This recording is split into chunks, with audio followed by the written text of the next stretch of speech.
अलीगढ़ में इगलास विधायक राजकुमार सहयोगी से मारपीट का मामला सामने आया है। हालांकि इस पर मुख्यमंत्री ने सख्ती दिखाते हुए फौरन ही मामले में एसओ गोंडा को सस्पेंड कर दिया है। इसके साथ ही एसपी ग्रामीण को हटाने का फैसला किया है, लेकिन इस पूरे मामले पर सियासत जारी है।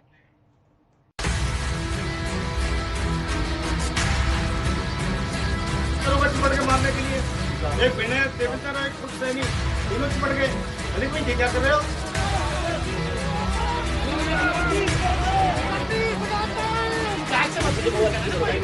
कोई बंदा नहीं करता।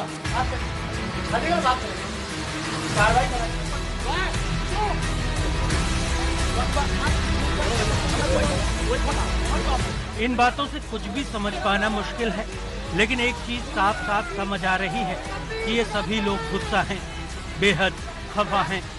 दोनों शहर के नुमाइंदे हैं और भाजपा से ताल्लुक रखते हैं। केसरिया कुर्ते में भाजपा विधायक राजकुमार सहयोगी हैं, तो वहीं पीले कुर्ते में सांसद सतीश गौतम। अगर जो आपको वो शिकायत है आप लिख के दे दीजिए। पीड़ितों और जनता की आवाज उठाने वाले नुमाइंदों के इस गुस्से की वजह है अलीगढ़ की गोंडा की पुलिस, जो कार्रवाई करने में पक्षपात पर उतर आई। विहिप के कार्यकर्ता से थाने में बदसलूकी कर बैठी तो खबर लगते ही विधायक राजकुमार सहयोगी भी थाने पर पहुंच गए। इसके बाद जो विधायक के साथ हुआ वो किसी इतिहास से कम नहीं, क्योंकि थाने में विधायक से ही मारपीट कर दी गई। ये मामला सरकार तक पहुंचा तो मुख्यमंत्री योगी आदित्यनाथ ने भी इसे लेकर नाराजगी जताई है। इस मामले में कार्रवाई करते हुए न केवल एसपी ग्रामीण को हटा दिया गया है, बल्कि गोंडा थाना क्षेत्र के इंचार्ज को भी सस्पेंड कर दिया गया है।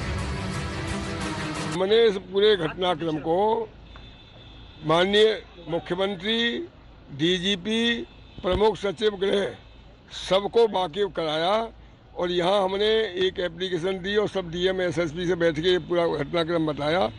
ऊपर से निर्णय हुआ है कि एसपीआरए को हटा दिया जाए और एसओ को सस्पेंड किया। जो भी इसमें संबंधित लोगों के खिलाफ कार्रवाई की जाए, ये निर्णय हुआ है। मारपीट का आरोप लगा है गोंडा थाने के एसओ अनुज सैनी और 2 दरोगा विवेक और देवेंद्र पर। विधायक का कहना है कि उनके कपड़े तक फाड़ दिए गए। विश्व हिंदू परिषद का कार्यकर्ता था रोहित वाश ने, उसके बाद सलीम ने और उसके परिवार ने उसके ऊपर घर पर चढ़ के चढ़ाई की, मारपीट की, उसके सिर फाड़ दिया, उसके भाई का सिर पैर हाथ पर तोड़ दिए। उनके खिलाफ एफआईआर हुई। एसओ ने पैसा लेकर के उसके खिलाफ एफआईआर कर दी, उस कार्यकर्ता के खिलाफ। उस कार्यकर्ता को इतना मारा और उसके बाद एसओ ने पैसा लेकर के उसके खिलाफ कार्रवाई कर दी। जब हम बात करने आए हम ऐसा ही करेंगे और ऐसा ही होगा। आज का क्या प्रकरण रहा सर? आज हम बात करने आए तो हम 3 दरोगा हमारे पे मारने पड़े। मेरे ऊपर देखिए सारे कपड़े फाड़ दिए 3 दरोगाओं ने। जैसे देवेंद्र था, विवेक था और स्वयं ऐसे तीनों मेरे पे चिपट के मारने के लिए। अगर आप बता दीजिए आज तक विधायक आज किसी मेरा कहने का तात्पर्य यह है, इंस्पेक्टर सैनी मेरी वार्ता हुई, मैंने कहा आपने एफआईआर कैसे कर दी भाई? विधायक से मारपीट की खबर कार्यकर्ताओं और जिले के सांसद सतीश गौतम तक भी पहुंची। सभी मौके पर पहुंच गए।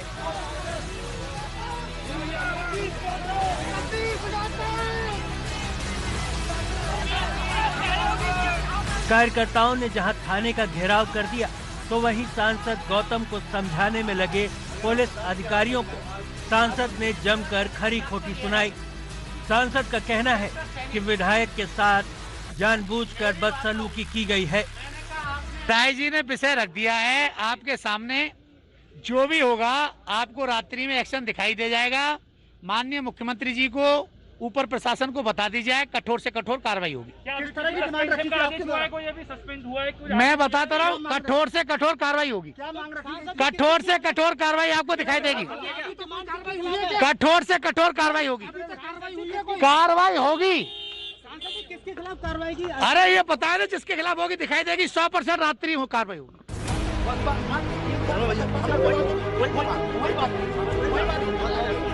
एक विनय देवेंद्र और एक खुद सैनी तीनों चिपट गए।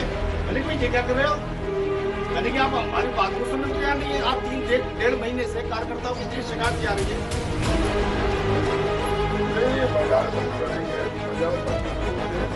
क्या आपको मैंने कहा एक काम करो, अच्छा आप यहाँ के कोरोना के एसओ हो, आपको बताना चाहिए ऊपर के अधिकारी को जाके।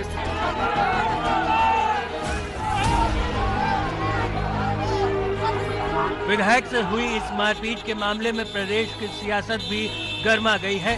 कार्यकर्ताओं की मौजूदगी को देखते हुए जिले के आला पुलिस अधिकारी भी गोंडा थाने पहुंचे, जिसमें एसपी क्राइम, एसपी देहात के अलावा अतिरिक्त पुलिस फोर्स और पीएससी भी बुला ली गई। हालांकि इस मामले में कार्रवाई के आश्वासन के बाद विधायक और सांसद थाने से बाहर निकल गए। वहीं पुलिस की सफाई भी कम दिलचस्प नहीं है। प्रकरण था, एक लड़ाई झगड़ा हुआ था। लड़ाई झगड़े में ही इनका कहना था कि इनके कार्यकर्ता की तरफ से जो है इनकी कार्यकर्ता के खिलाफ मुकदमा लिख दिया है, तो उस पर ये आए थे। उस पर इनकी और कुछ कहा नहीं हुई, उसमें ही मैं यहाँ पर आया हूँ, जाँच कर रहा हूँ। थाना 10 के द्वारा पीटा गया विधायक ने इस तरह का आरोप लगाया है, इसकी जाँच की जाएगी। इस मामले में एबीपी गंगा से खास तौर पर बातचीत करते हुए विधानसभा अध्यक्ष हृदय नारायण दीक्षित ने साफ किया है कि एक उच्च स्तरीय जांच कराकर मामले में कार्रवाई की जाएगी। के साथ जो मारपीट की गई है और उनका आरोप है कि पुलिस वहां पर उनके साथ उन्होंने गलत किया है, एक एसओ ने और 2 दरोगा ने। इस पर आपकी क्या टिप्पणी है? देखिए, आपके माध्यम से मुझे सूचना मिल रही है जी। मैं अन्यथा मेरी जानकारी में नहीं था जी, लेकिन पूरे मामले की उच्च स्तरीय जांच होगी, ये मैं वादा करता हूँ। माननीय योगी जी की सरकार में जांचें निष्पक्ष ही होती हैं, इसकी भी पूरी जांच होगी। वहीं अखिलेश यादव ने ट्वीट कर इस मसले को लेकर सवाल उठाया है। अखिलेश यादव ने कहा है कि भाजपा के राज में प्रदेश का हाल ये है कि स्वयं भाजपा के ही विधायक पुलिस के द्वारा मारपीट का शिकार होने का आरोप लगा रहे हैं। इस मामले की जांच होनी चाहिए और इस सच की भी कि आखिरकार विधायक जी ने ऐसा क्या कह दिया या कर दिया कि मर्यादा की सारी सीमाएं टूट गईं।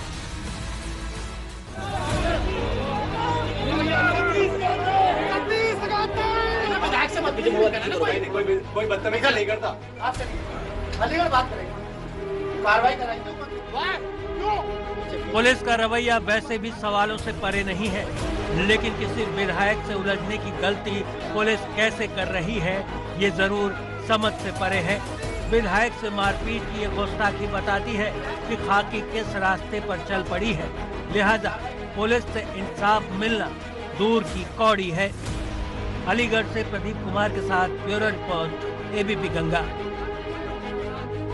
अगर जो आपको वो सिखाया था आप लिख के दे दीजिए, बाकी अलीगढ़ विधायक से मारपीट मामले में इंसाफ होते देर नहीं लगी, लेकिन बुलंदशहर में सुदीक्षा का परिवार अभी आरोपियों के पकड़े जाने का इंतजार कर रहा है और पहचान का तरीका भी पुलिस ने अब बुलेट के जरिए करने का फैसला कर लिया है।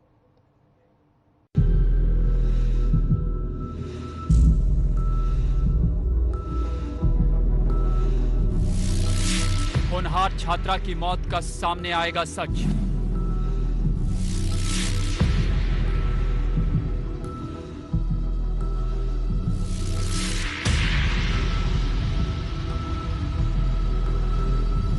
मौत के गुनाहगार आरोपियों की पहचान कराएगी बुलेट।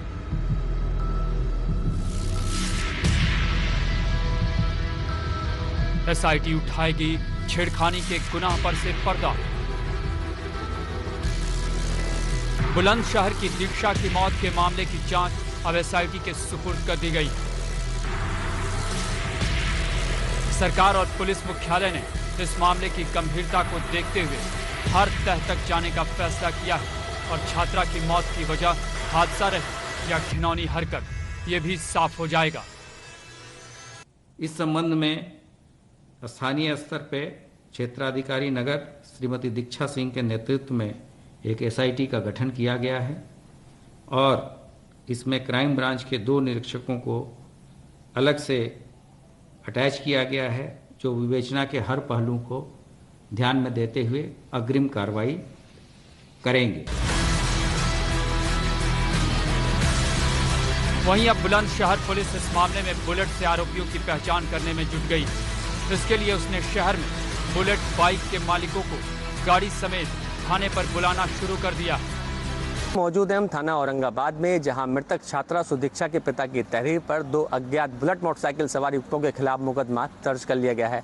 आप देख सकते हैं इन तस्वीरों में, यहां आसपास के क्षेत्रों से लगभग 2 दर्जन से अधिक ब्लैक रंग की मोटरसाइकिल यहां लाई गई हैं। आपको बता दें कि मृतक छात्रा सुदीक्षा के पिता ने जो एफआईआर लिखाई है उसमें जिक्र किया गया है कि ब्लैक रंग की बुलेट मोटरसाइकिल सवार युवकों की ही बाइक से टकराने के बाद छात्रा सुदीक्षा की हादसे में मौत हुई है। इस मामले में एफआईआर दर्ज होने के बाद बुलंदशहर पुलिस एक्टिव हो गई। उसने हादसे के जिम्मेदार बुलेट और गाड़ी की पहचान के लिए सुदीक्षा के परिवार से भाई को बुलाया ताकि शिनाख्त का काम मुकम्मल होते आरोपियों पर कार्रवाई की जा सके। हालांकि पुलिस अभी भी इस कहानी में उलझी हुई है कि सुदीक्षा की मौत जिस गाड़ी से हुई वो कौन चला रहा था, चाचा या भाई।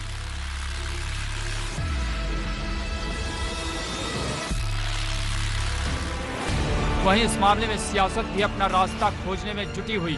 दादरी विधायक ने इस मामले में पीड़ित परिवार के लिए मुख्यमंत्री को खत लिखा और परिवार को 25 लाख रुपए की आर्थिक सहायता देने की मांग रखी है। इसके साथ ही नागर ने इंसाफ के लिए आरोपियों को तत्काल गिरफ्तार किए जाने की बात भी कही है।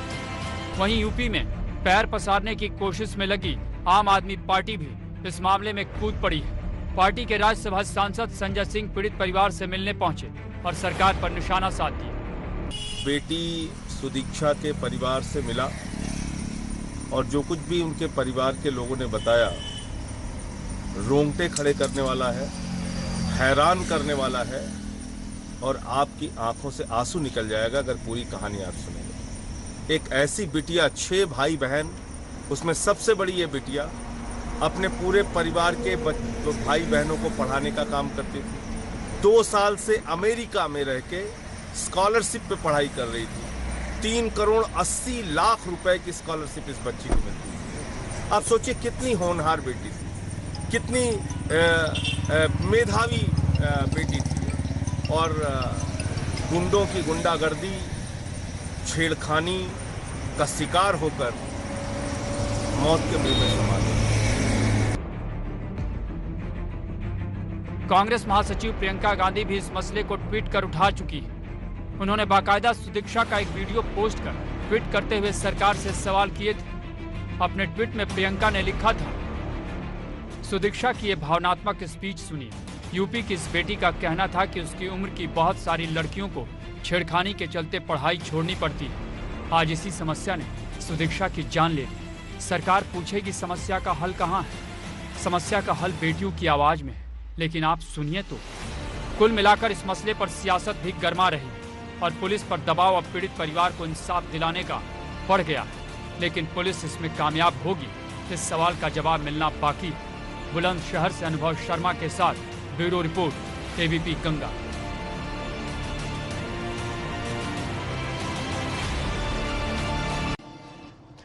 और इन तमाम हंगामे के बीच एक खबर किसानों से भी जुड़ी है, जिसमें सरकार की मंशा को अधिकारी पलीता लगाने में जुटे हैं। मामला अलीगढ़ का है, जहां मक्का किसानों की फसल को आढ़ती मनमानी दामों पर खरीद रहे हैं। मंडी और जिले के आला अधिकारी इस पूरे मसले पर खामोश हैं।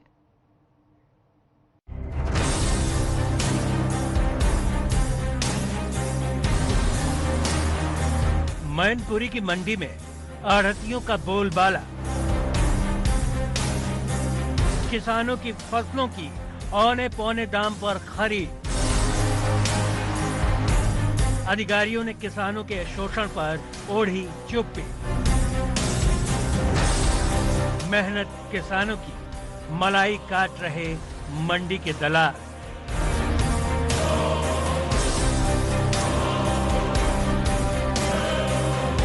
ये बात सच भी है और इसके सबूत भी हैं। सबूत है मैनपुरी के किसान जो पूरे साल मेहनत कर अपने खेतों में फसल खड़ी करते हैं, लेकिन जैसे ही वो फसल मैनपुरी की मंडियों तक पहुंचती है, उनकी मेहनत पर पानी फिरना शुरू हो जाता है। वो भी तब जब सरकार के सख्त निर्देश हैं कि किसानों की फसल खरीद के नाम पर किसी तरह की गड़बड़ी न होने पाए।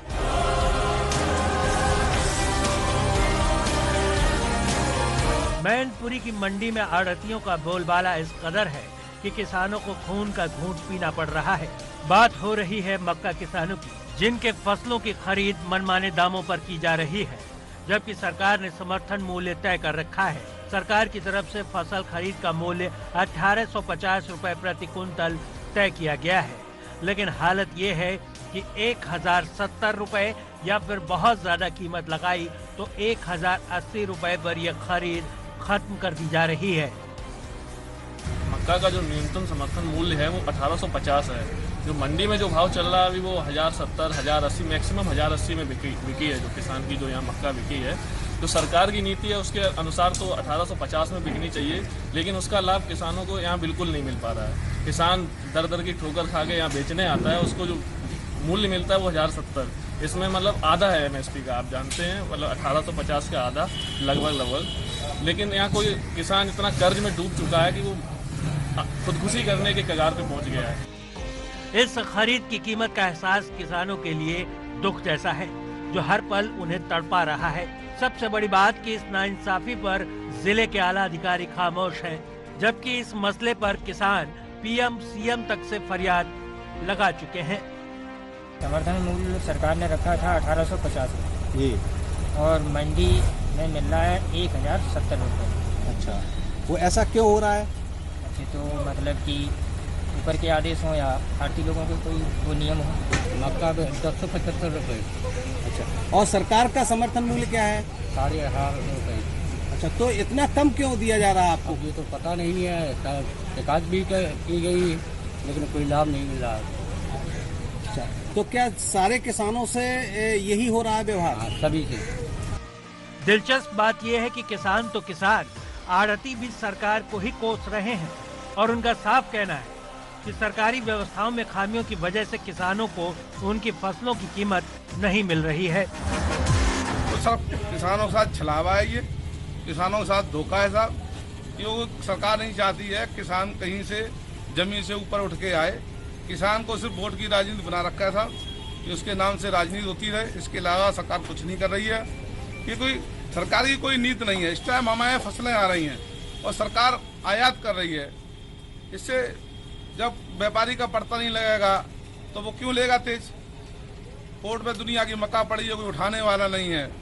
सरकार की कहीं कोई पॉइंट नहीं लगे हैं, कोई व्यवस्था नहीं है, न सरकार की मंशा है मक्का खरीदने की कोई। मैनपुरी की मंडी में दलालों का बोलबाला है, इसे समझना मुश्किल नहीं है। अधिकारी इस मसले पर कुछ बोलने को तैयार नहीं है। जिले के डीएम साहब तो कैमरे पर आने को तैयार ही नहीं हुए और इस पूरे मसले की जानकारी होने से इनकार भी कर दिया। वहीं एसडीएम साहब कैमरे के सामने तो आए, लेकिन बात करने को राजी नहीं हुए। किसानों के मसले पर सियासत तो देश और प्रदेश ने खूब देखी है। वोटों की खेती भी सियासत में खूब की गई है। माना जाता है कि जो पार्टी सत्ता में पहुंच गई उसकी फसल लहलहा गई, जो नहीं पहुंची वो अगली फसल काटने की कोशिश जरूर करता है। मैनपुरी से राकेश प्रताप सिंह के साथ ब्यूरो रिपोर्ट, एबीपी गंगा।